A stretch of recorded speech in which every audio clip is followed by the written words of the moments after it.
You've died to the same boss 50 times, you're frustrated, angry, maybe even ready to quit. But here's the question, why do you keep coming back? According to new research, failure in games might actually be the secret ingredient that makes them so satisfying, and it could even change how we deal with failure in real life. This is fail again, fail better, the science behind difficult bosses.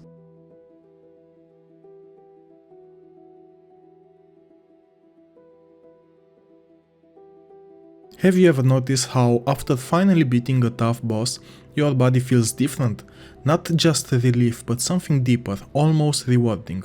That is not just your imagination, your brain is firing off a cocktail of chemicals that make all those deaths worth it. First, there is dopamine. Dopamine is not exactly pleasure, it is more like your brain's motivation fuel. Every time you almost dodge an attack or survive a brutal sequence, dopamine spikes, keeping you focused and willing to try again. This is the reason you press retry even after failing 50 times. Then, when you finally overcome the challenge, serotonin enters the scene. Serotonin is linked to feelings of satisfaction, pride and calm confidence.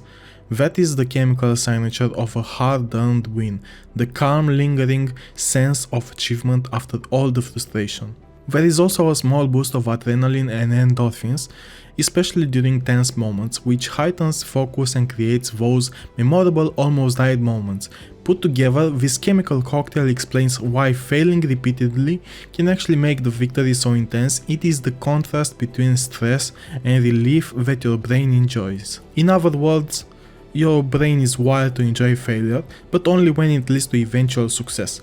This is why tough games feel satisfying and why research on players of games like Celeste or Dark Souls shows that persistence is rewarding not just psychologically but neurologically as well.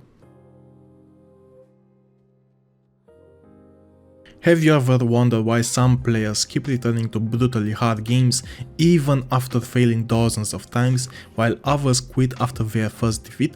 Researchers decided to study this phenomenon in Celeste, a platformer renowned for its punishing levels and precise controls. Celeste is a perfect example because it constantly challenges players, and yet some players persist willingly, even joyfully, in the face of repeated failure. The study aimed to understand what drives this persistence, what role failure plays in enjoyment, and how players mentally frame these repeated setbacks. The first major insight from the study is that players who enjoy challenging games do not see failure as punishment. Every death is interpreted as information, not judgment. When a player falls into spikes or misses a jump, they aren't thinking "I'm terrible". They are thinking "okay, I misjudged the jump, now I know how to adjust". In other words, each failure is a lesson, a piece of data that informs the next attempt. The study emphasizes that this mindset is crucial. It changes failure from an emotional blow into a structured learning opportunity. Another key finding is that players see purpose in their failures. Success is not the only reward in Celeste. Failure itself can be meaningful. Players derive satisfaction from discovering patterns, mastering tricky mechanics, and experimenting with timing. Each death allows them to explore the mechanics of the game more deeply. For example, a section that requires wall jumping and dashing multiple times may feel impossible at first. But with each attempt, a player might notice subtle cues, the distance of platforms, the timing of moving obstacles, or the behavior of hazards. Every death provides a small revelation. This aligns with what the researchers call meaning making, where the player constructs a narrative around failure. Each mistake is part of a journey rather than a dead end. The study also underscores the importance of design in shaping the experience of failure. Celeste is deliberately structured to make failure informative and tolerable. Respawns are immediate, checkpoints are frequent, and hazards are consistent. Players perceive deaths as fair. The researchers found that when players feel that failure is predictable and learnable, they are more likely to persist. Conversely, games that punish unpredictability or create confusing deaths often trigger frustration instead of engagement. This is an important insight for anyone designing challenging games. It is not simply difficulty that makes a game satisfying, but the way the game communicates lessons through failure. Persistence, according to the study, is reinforced by emotional satisfaction. Players report feelings of pride, competence, and even joy when they finally overcome sections they previously failed at many times. This reinforces the loop. Failure teaches and overcoming it provides a reward. The study also noted that players often internalize strategies they learn from Celeste, applying careful analysis, patience, and persistence even outside of gaming. While the paper stresses that games are not life, it hints at transferable skills. Players develop confidence in their ability to tackle difficult challenges, approach problems iteratively, and remain calm under pressure. Finally, the study highlights the community aspect of persistence. Players often share strategies, tips, and videos online. Observing others succeed or discovering new techniques provides additional feedback, encouraging players to try again rather than giving up.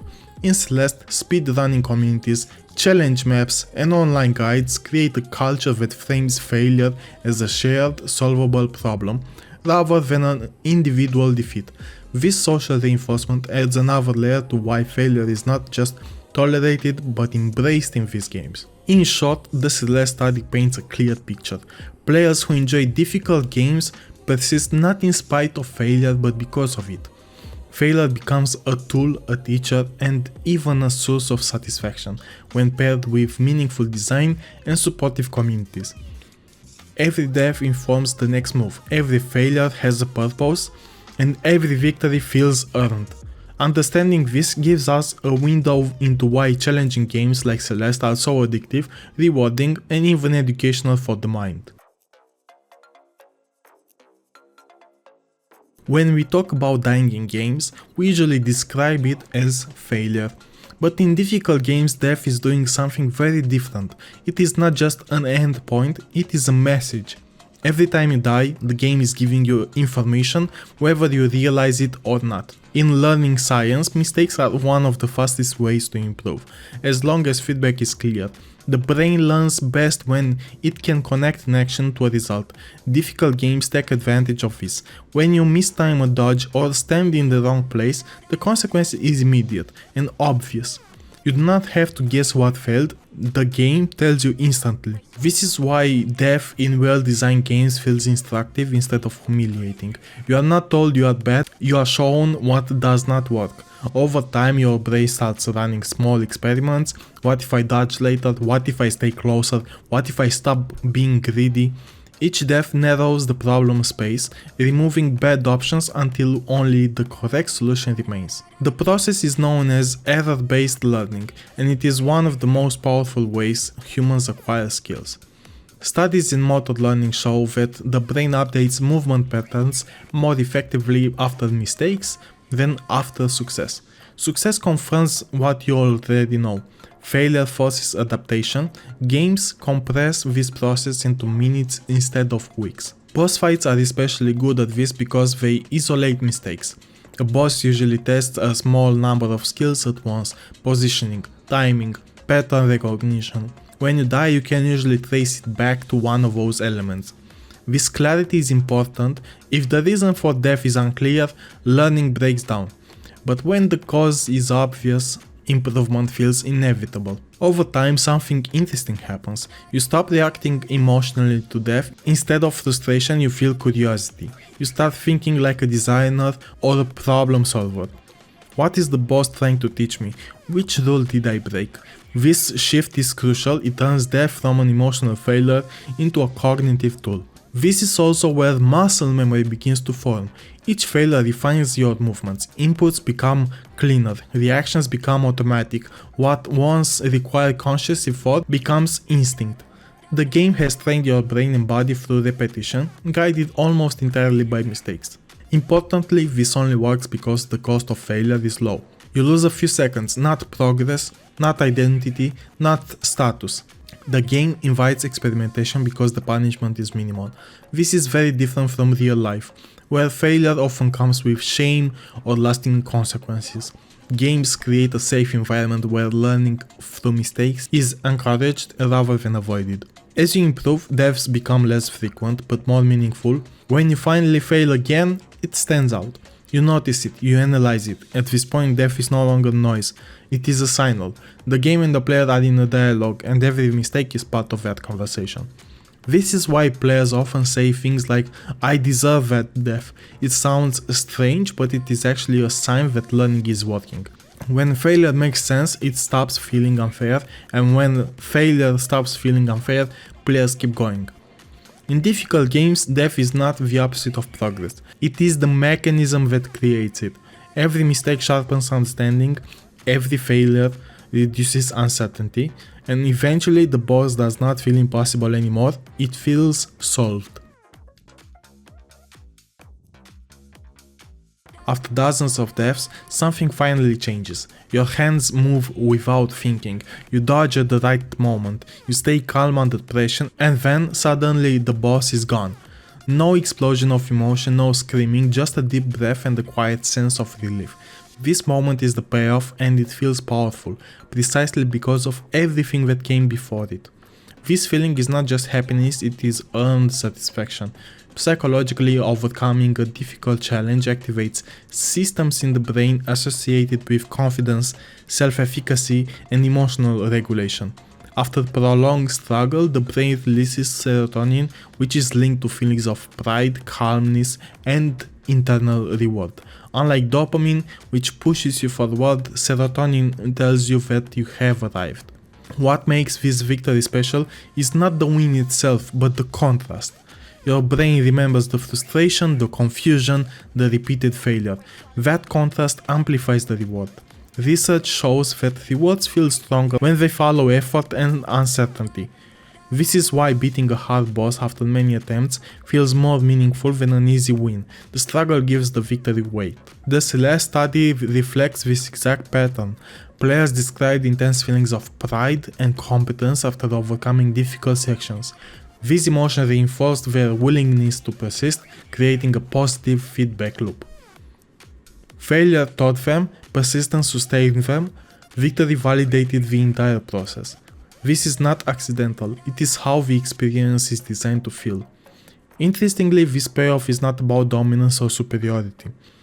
Players rarely describe victory as feeling powerful over the game, instead they describe feeling capable. They prove something to themselves. That sense of competence is one of the strongest motivators in psychology. It is deeply internal and deeply personal. This feeling also reshapes how players remember the experience. When people look back on difficult games, they often remember the victory more than the frustration. The brain rewrites the narrative. What once felt exhausting becomes meaningful in hindsight. This is why players say things like, "It was hard, but it was worth it."